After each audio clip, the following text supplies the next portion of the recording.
Oh, bakit kayo tumatakbo? Kinulong po kasi namin yung kaibigan namin sa CR. Sang CR? Halamang sa taas! Ha?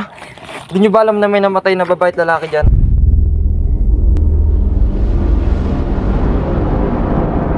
Ganito na lang gawin nyo para hindi kayo sundan ng namatay dyan. Pag uwi nyo, sunugin nyo agad yung damit nyo.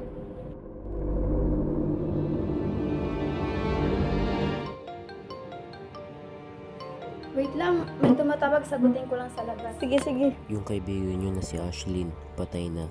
Ha? Ano? Patay na si Ashlyn? Bes, patay na daw si Ashlyn! Ano? Paano kung totoo yung mga sinasabi ng guard tungkol sa CR? Hindi pa naman natin nasunog yung mga damit natin. Paano kung patay na si Kian tsaka si Jenny? Nawawala yung bangkay ni Ashlyn dito. Ano? Nawawala yung bangkay ni Ashlyn sa libing niya?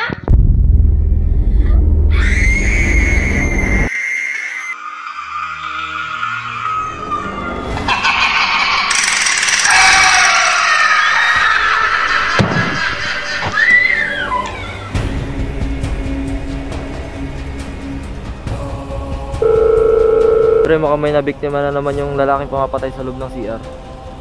Oo pre, nabiktima niya. Asawa niya talaga yun pre. Tsaka ano, kapatid ko talaga yun napatay pre.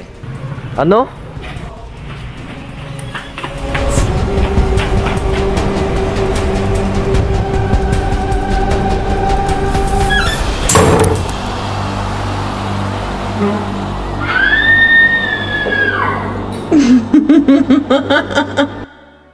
Na-miss mo ba ako?